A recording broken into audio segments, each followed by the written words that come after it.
I went on a magical trip that changed my life forever, and this is that story. So it's Labor Day weekend, 2016, and my friend tells me that she has an update on my ex. So I'm just like, oh my God, what's going on? Does he have a girlfriend already? She tells me no girlfriend, so I am relieved. But then she tells me that he recently went to Japan. That pissed me off so much because my ex does not like to travel. I had to book all of our trips together. We went to Puerto Rico, we went to Mexico City.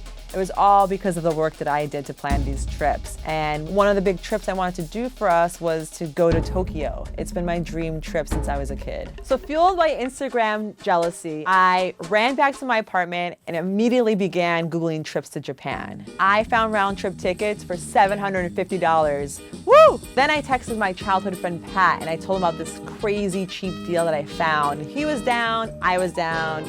We decided to spend 2 weeks in Japan. A month after we booked our flights, my father was hospitalized due to complications with diabetes. I was with my dad at the hospital for most of the time, and I assumed the role of the caregiver because my mother is a nanny and she does not have the same flexibility as I do working here at BuzzFeed. We received the heavy news that he was diagnosed with kidney cancer.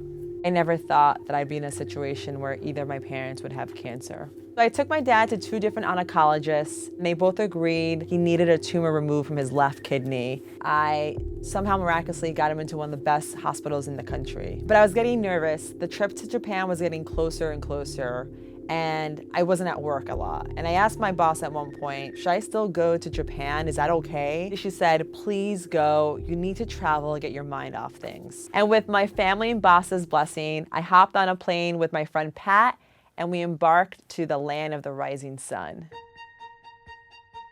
We started our trip in Kyoto, which is Japan's ancient capital. It has thousands of temples and shrines. So we decided to book an all-day tour so we can hit up all the important spots. Obviously at the time I had a lot going on in my life and also a very spiritual person. So it was important to me when I was in Kyoto to pray in these temples and shrines and do it in a very respectful manner. At the end of this tour, I'm totally nerding out. I'm in the front of the group, asking all the annoying questions, raising my hand. It got to a point where I was that person holding the tour guide pole. I was that tourist.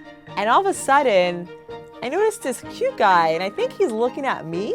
At one point, we locked eyes, and then I looked away because I just thought he was staring at me because I looked crazy with that tour pole thing. So we're at the last stop of the tour, and it's this magical temple called Kiyomizu-dera. It's absolutely stunning. There are these 2 stones, and they're actually called the love stones. And legend goes that you must close your eyes and walk from one stone to another stone.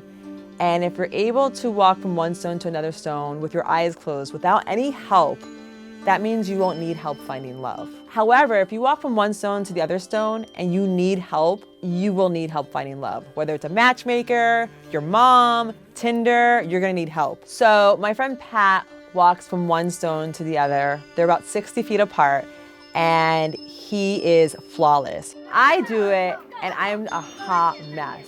I trip, I stumble. Yeah! In other words, I desperately need help finding love.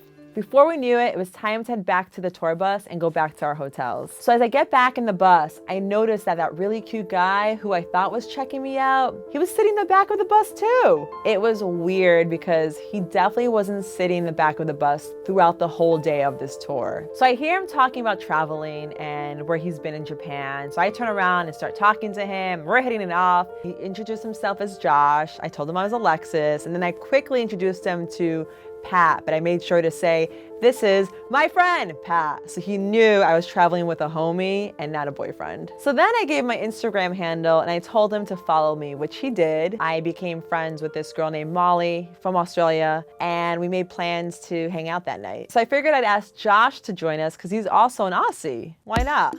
Molly, Josh, and I meet in the hotel lobby that evening, and I lead them to this really cool ramen place that I found on Yelp. We had a great meal and decided to get drinks afterwards, which is where things took a turn. After a few hours in the bar, I proposed that we do karaoke because Japan is the birthplace of karaoke.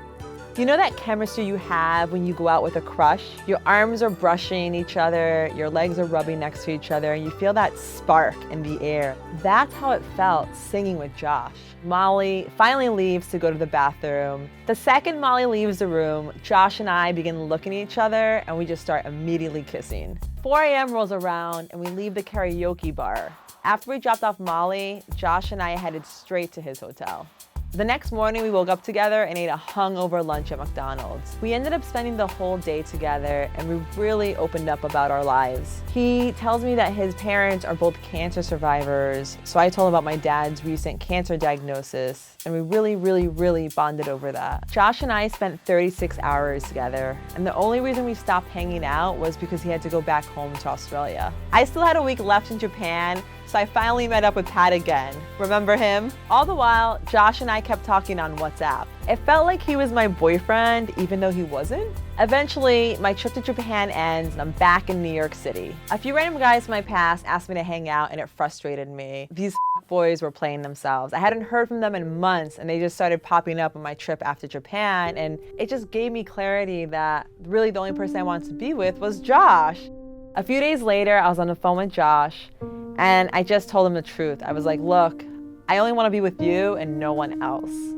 Oh my God, I was feeling the same way, but I was gonna wait until Christmas to tell you that, he said. It felt really nice that we were both on the same page. So we both laughed and decided then and there that after 36 hours of hanging out, he was my boyfriend and I was his girlfriend. Fast forward to a month later. My father was about to get surgery to have his tumor removed. My father is a man of God and I grew up in a Baptist church, and I really respect and love the power of prayer.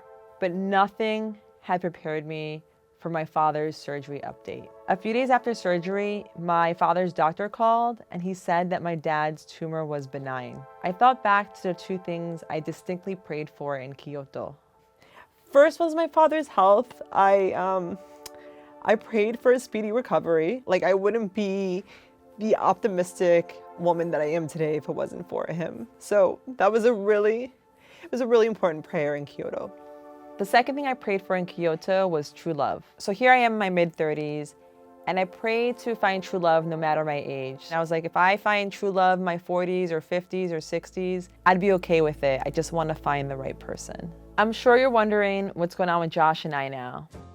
Well, I ended up going to Australia to meet his friends and family, and he came to New York City to meet mine. Less than a year after we met, he moved to LA and we got engaged. Exactly a year after we met, we went to the Beverly Hills courthouse and got married. And it only cost us $90 to get married. What a steal! I never gave up on love, and it led me to where I am now. I hope the one thing you can take away from this video is to do the same. Don't give up on love.